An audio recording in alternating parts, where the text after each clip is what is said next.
as previously noted, the start of Kennedy's administration saw an immediate challenge on the Cold War front. The Bay of Pigs fiasco, the Cuban Missile Crisis, it definitely was at the forefront of Kennedy's concern entering presidential office. So that doesn't leave a lot of time for Kennedy to focus on or consider the civil rights movement seriously. That doesn't mean that he didn't want to. It just implies that there was a greater concern upon the American people to address this Cold War issue than there was the civil rights issue, unfortunately. And it seems like the African American community gets put on the back burner in that regard. So it's incredibly difficult for a person like Kennedy to tackle everything all at once. We're going to see very similar critiques of Barack Obama soon, where, there can be arguments made about how he wasn't so supportive of the LGBTQ movement. And a great deal of that probably stemmed from the fact that he was dealing with the reality that he was the first black president of the United States, and maybe it wasn't the proper or most opportune time to acknowledge and give attention to that movement, which he will eventually, once all the immediate drama associated with the fact that he was the first black president of the United States kind of died down. And never really died down. But my point is that it's difficult to be everywhere or anywhere all at once. With regards to Kennedy, it says here he considered the movement to be inspired by communism. Again, could those statements have been influenced by the fact that he was trying to put on a front that he was a very strong Cold War warrior? Of course he could. But by and large, Kennedy respected local authority, respected state executive decisions and administrations to be mindful of their own citizens and be respectful of their own citizens. Give states the space for them to adhere to decisions like Brown v. Board of Education. Unfortunately, though, some states aren't going to budge, and therefore they're going to require some influence. They're going to require some executive pressure at the national level. Now, another concern regarding John F. Kennedy and the civil rights movement would be that he taps his own brother, Robert F. Kennedy, who happens to be the Attorney General of the United States. They will authorize FBI wiretaps of Dr. Martin Luther King Jr. Now, if you believe this individual to be an ally, and if you present yourself as a supporter of Dr. King and a supporter of the civil rights movement, then why in the world would you be wiretapping Dr. Martin Luther King Jr.? It won't be until after Birmingham in 1963, where the revolution in essence was televised, that the nonviolent direct action of Dr. King painted these protesters as innocent individuals vying for decency and respect as U.S. citizens, and that white Southern racists were coming across as the perpetrators of violence. It's not until then John F. Kennedy steps up and calls for a civil rights bill that will end discrimination in public places. The unfortunate reality for for John F. Kennedy is that before he is able to usher in that type of civil rights bill, he will be assassinated in Dallas, Texas, November 1963. A devastating assassination for the United States, and it was reflective of the difficult times, the turbulent times that the 60s actually were. With that being said, the vice president at the time will be Lyndon B. Johnson. He will be immediately sworn in as president, and Johnson will make or decide that as a form of remembrance and as a form of honoring the desires of the late John F. Kennedy, a civil rights bill must be a priority for this presidency, for this administration. And in 1964, they will sign the Civil Rights Act. Let's go ahead and underline that, please.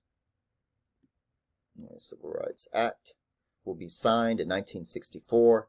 And this is not a novel piece of legislation, but it's a paramount piece of legislation for the 20th century because we are making it officially known that discrimination based on race and sex is illegal across the United States.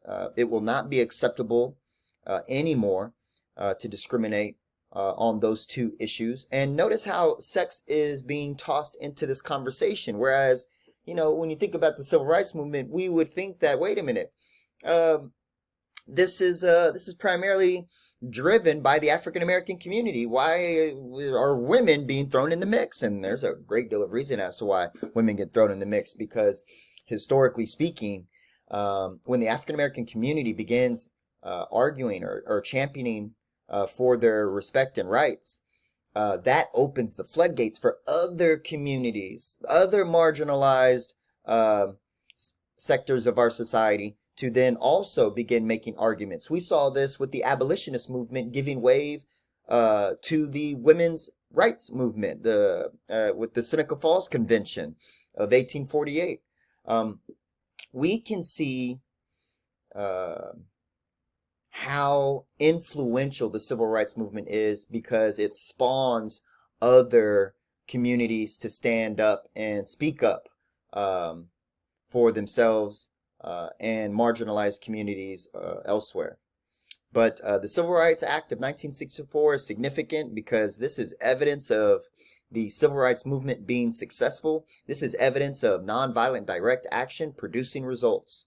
And here's a quote down here from President LBJ.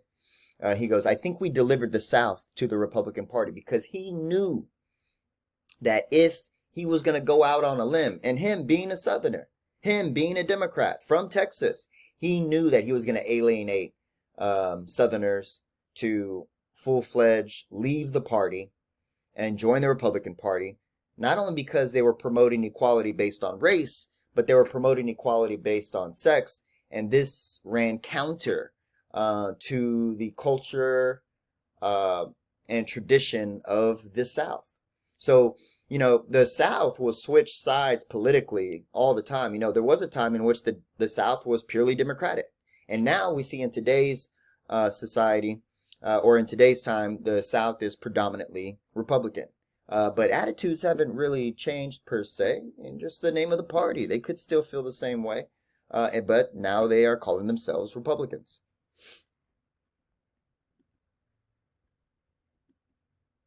At this time, let's go ahead and underline the Voting Rights Act of 1965.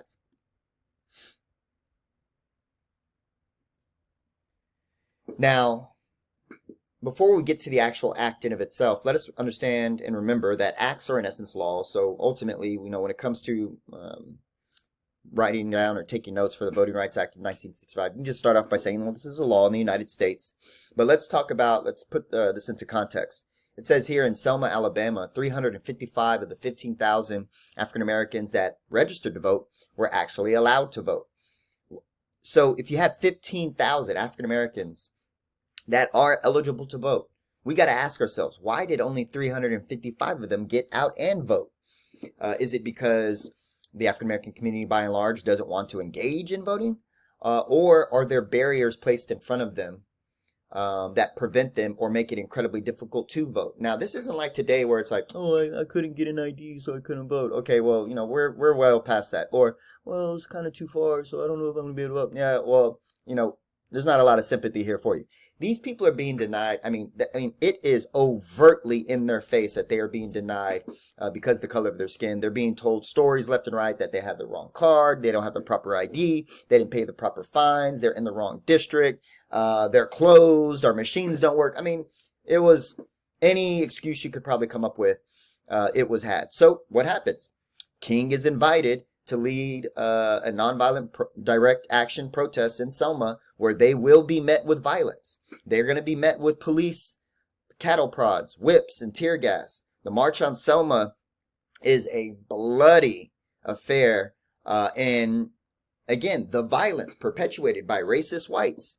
And again, systemically, it's not just racist whites from your neighborhood. We're talking about police officers. We're talking about judges. We're talking about people that hold public office, mayors, attorney generals, district attorneys, and of course, the governor of the state. This will fall in line with Johnson arguing that we need the Voting Rights Act of 1965. Again, a law that will allow federal officials to register voters, to make sure that people have accessible opportunities to register to vote, and that there are safe and free and fair elections so that they can vote. Again, the significance of the Voting Rights Act is that this is another paramount piece of legislation that came out of the civil rights movement, that came out of nonviolent direct action. We're also going to see the passage of the 24th Amendment. Let's go ahead and underline that. The 24th Amendment to the Constitution is going to outlaw the poll tax, which we had previously learned in previous chapters that the poll tax was initially launched by many racist sectors of our society in an effort to stop black people from voting. Again, people wouldn't go out of their way to stop black people from voting if their vote didn't matter. And we hear that phrase a lot. Oh, your vote doesn't even count. Your vote doesn't even matter. That's a very passive-aggressive way to stop you from voting, which might work in today's society because today tends to be a lot more passive when it comes to discrimination and racism. Whereas back in the 1950s and 60s, the racism was overt and in your face. They had no problem busting you up if you decided to talk back, look in the wrong direction, or even think or have the audacity to think that you were an equal citizen worthy of the vote. So the 24th Amendment outlawing the poll tax is another positive outcome from this civil rights movement, from the nonviolent direct action efforts of the community. At this time, let's go ahead and underline the Great Society. Now, the Great Society is interesting to me, but it's important to mention. This is the domestic program established by President Johnson during his first term as president. Now, notice it says here, it says Johnson's domestic policy, it greatly expanded the power of the federal government. Now, when I think about a previous historical period in which the power of the federal government was greatly expanded, it reminds me of the New Deal under FDR.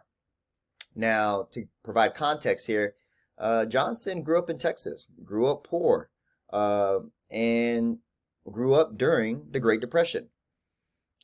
He benefited from participating in a New Deal program where he was teaching English to individuals in Texas who were, I would imagine, predominantly they were Spanish speakers only. But in that effort, Johnson saw that the government was providing jobs, providing opportunities for people to help others in their community, and they were going to get paid for it, and that the government was supportive of these efforts. So Johnson, as he pursued his political career, saw the value of the government stepping in, or stepping up is what I should say, especially when there happens to be a reluctance or inability at various levels of governance, locally or statewide. So the Great Society was Johnson's attempt to kind of reimagine the New Deal under his direction. So in the Great Society, and let's remember, the New Deal was reaching out to various sectors of our society, whether they were able-bodied, whether they were old, whether they had skills. Um, if they were young, let's put them to work. Let's provide relief for the needy. Let's provide economic recovery. Let's provide financial reform. Johnson's going to do or want to do all of those things with this Great Society. He wants to provide health services for the poor and the elderly by way of Medicaid and Medicare. He's going to create new agencies like HUD, which stands for the Housing Urban Development. He sees the development of the Equal Employment Opportunities Commission, the EEOC, which allows you a third party, if you will, an unbiased outside agency that will allow you to make complaint, or you can reach out to them when you feel like your company or your corporation happens to be discriminated against you and you have no one else to turn to, especially when those individuals discriminating against you happen to be at the very top of the decision makers in that career. We also see that he is going to support the creation for the National Endowment for the Arts. That there should be, not only should we be promoting equality, justice, and fairness in our economic sectors of our society, uplifting those communities, we should be reaching out to individuals that have skills and talents in other areas, and we should be promoting, supportive and promotive of the arts. One major element of the Great Society would be Johnson's desire to launch a war on poverty. Now, let us understand that poverty is relative, but that doesn't mean we can't address it. That doesn't mean we can't utilize resources to reduce, minimize, or eliminate poverty in some sectors of our society. So he builds programs, or will initiate that programs be started like Head Start, job training programs, provide funding for the Boys and Girls Club, establish scholarships, creating the food stamp program, later known as SNAP, or utilized by, in today's environment with EBT cards. Look, the idea behind it is just to let every American know that the government has your back. And why does the government all of a sudden feel emboldened in these efforts? Let's take it back to where we started. African Americans taking the initiative to argue, demand, and stand up for their rights.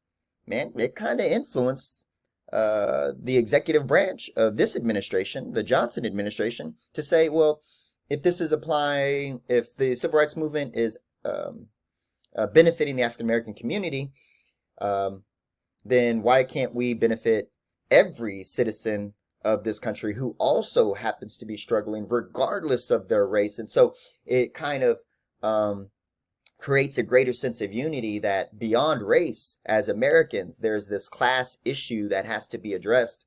And the Great Society was doing everything in its power to do so. It kind of expanded the scale and the scope of the civil rights movement. Now, granted, we can ask a question whether or not if the original movers and shakers of the civil rights movement want this. Did they ask for this? Are they supportive of this? Does it detract from the civil rights movement? Those are great questions to consider. I'm not going to lean you towards one direction or the other, but it's definitely something worthy of analysis. And I'll just leave you to that. But nonetheless, the Great Society empowered ordinary individuals to take control of their own lives. And if that sounds familiar, it's because it sounds exactly like FDR's desires during the New Deal.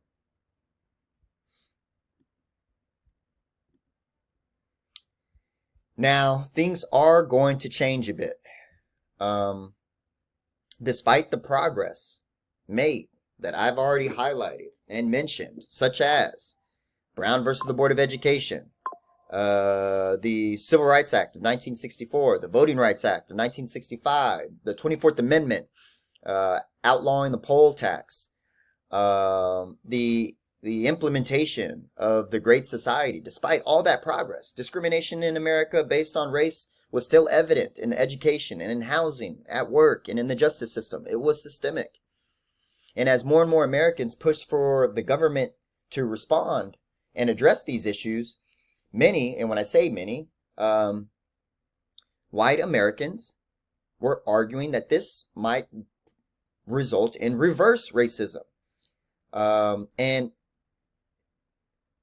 the concept of reverse racism is a bit, it is difficult to accept. I mean, I can accept the fact that someone believes in it, but that doesn't necessarily give it merit. I understand, some person might look outside and see, and to them, they see a red moon, and that's cool. You see a red moon, but there's really not a lot of merit to that observation. What I'm getting at in regards to reverse racism, there's no such thing as reverse racism. It's just racism. The idea that there's reversed implies that, just take it like a car. A car in its natural state, as for the sake of its use, you would put it in the gear that drives it. So it's in the drive gear. That implies that it's going to move forward. Reversing is the opposite of forward, and it's going in a direction that is not considered your typical path of movement. So if you acknowledge reverse racism, you're also, and this is for individuals like, this is not fair, that's reverse racism. If you believe in that, the implication behind that, it implies that racism exists. It normally goes in this direction, and you've been quiet on the issue all along.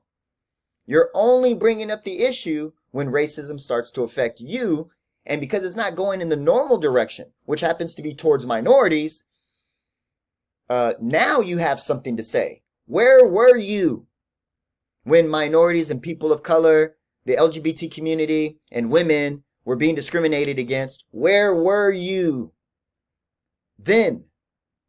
Or now do you only call reverse racism because it affects you? Good is good when it is good for you, apparently, in that regard. So to use the concept of reverse racism is kind of like, I don't think you really get it per se, and that's not like, it's kind of like your fault, depending on what age group you are. But like the terminology is a bit dated. There really is no such thing as reverse racism. It's just racism. And then that, goes into a greater conversation. Is it possible for other communities to be racist? And again, that could be another discussion to be had. And I won't necessarily force you as to, pick this side or that side, and leave it up to you to make that determination. But nonetheless, there are issues in our society beyond what is overtly taking place in the Jim Crow South. Malcolm X will make a very clear argument that will resonate with a large population of African Americans in the North, in the West, in the Northeast. And when I say the North, that does include the Northwest and Northeast, but that feel that racism is definitely discriminating against them.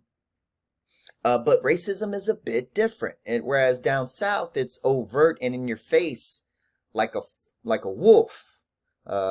Malcolm would argue that racism up north is just as vicious and violent, but it is slick, it's sly, like a fox.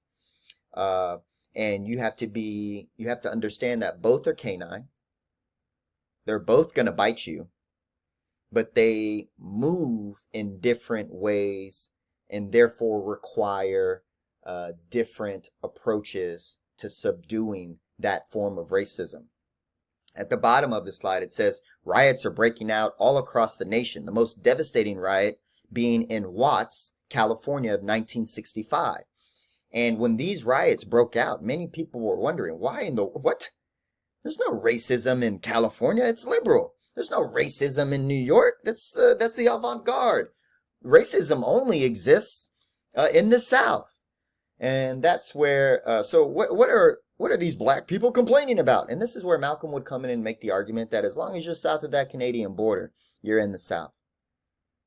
And so the nonviolent direct actions of Dr. King may not work